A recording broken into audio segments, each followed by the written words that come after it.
go. Second, speaking about the Cardo, where we are now, and this building. The Church of the Holy Sepulchre. First, I said initially the Greek name is the Anastasis, like in Arabic, Eama. But when the Crusaders come, in Latin it is called the Holy Sepulchre.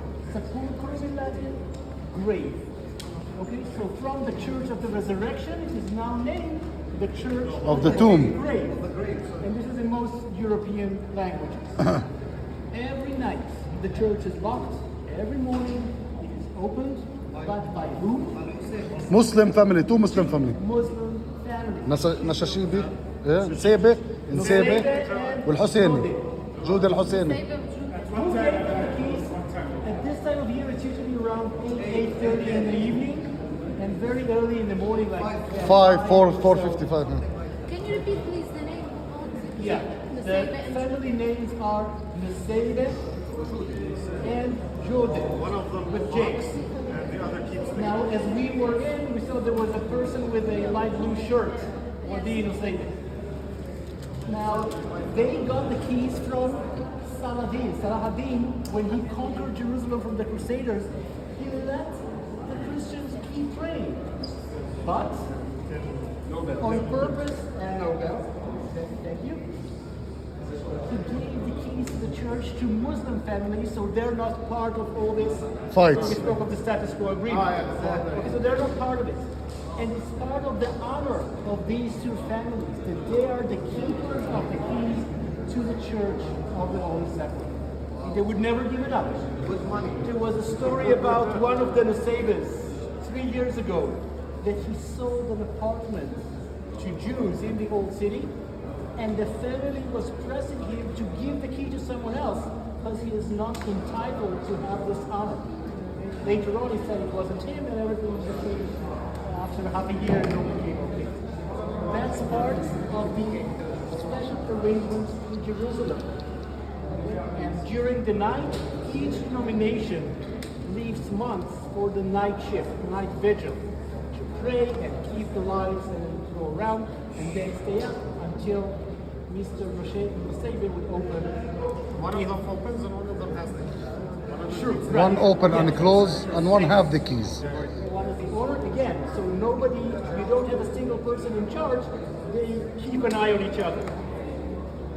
Now we are on the Byzantine Cardo. Cardo is a word in Latin originally from Roman cities. Cardo comes from cardinal, the main axis, the main street of the city. And some people say, but that's sort of a sub-explanation. Cardo reminds us of cardio, the heart of the city. Cardia. Okay, cardio, but the origin is cardinal. That's the main axis. This street was 22 meters wide. Actually, the other side is where the shops are. On purpose, they built the new shops in the 1980s on the location of the walls of the ancient shops. And you see the palm tree. This is where one of the pillars used to be. This is why they put the palm tree that looks like a pillar. You know, all these pillars were found down, but the bases were still intact. So they put them back with a tractor. The problem is, we know the Cardo started Damascus Gate. We ourselves walked below the eastern Cardo. Now we are on the western, on the upper Cardo. But there is a strong debate, a heated debate between scholars. How long is the original Cardo? And also, this is the Byzantine Cardo. The Cardo that links the Church of the Holy Sepulchre with the new church that was built by Justinian, the Nia Church. So this is the In our next station, we'll hear of. this is the expansion. Right. So the problem is nobody knows first where exactly how far did the Roman Cardo run. We know there was a camp of the 10th Roman Legion somewhere around here.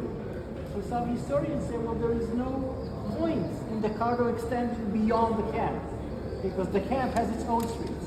We don't know. And others say, well, if this used to be a Roman street, how come we don't find Roman coins and pottery? Only Byzantine, only later. But one possible explanation, which makes a lot of sense in my mind. Originally, there was a hill. But when, in the 6th century, they enlarge and elongate the Cardo to connect the two main churches, they flatten the hill. Okay, so if there was something Roman above us, it's gone with the rocks. Now you see that they put mosaics to remind you what kind of shops were here. These were all guys in Kibbutz Ayalon, Upper Galilee. And a group from France, from the city of Lyon, they're called Cité Création, City of Creation.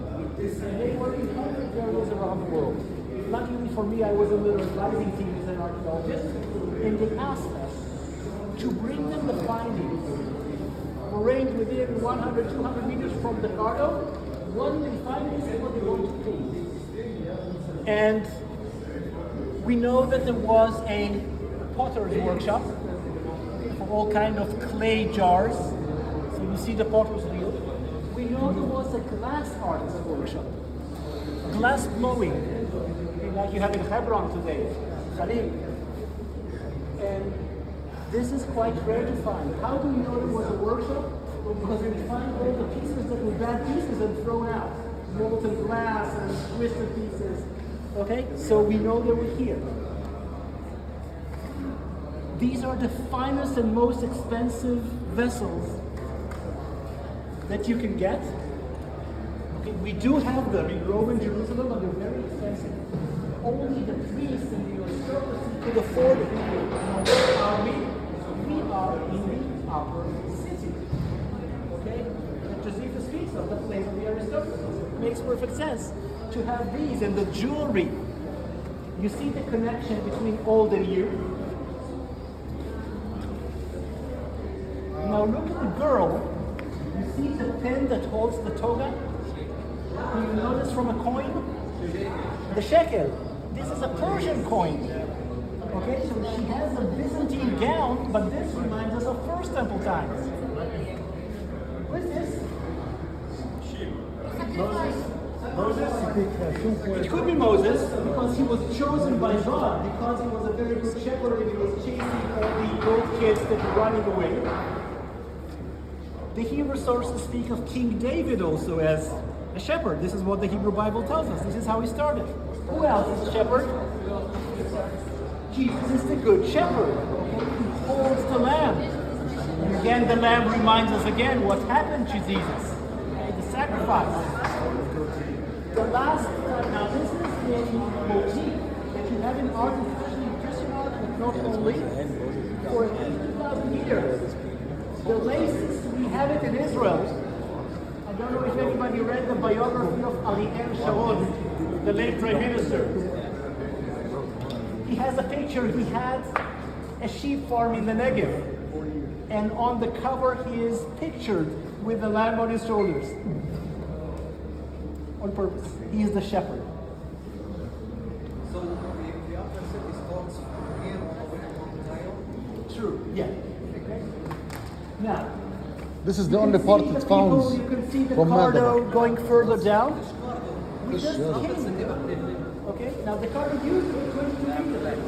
This is the found only. Later periods. Umayyad, Abbasid, Fatimid. It became smaller and smaller. Today we have 3 parallel alleys on what used to be one wide street. How do we call these alleys? So which one? We have the where Arafat is. We have the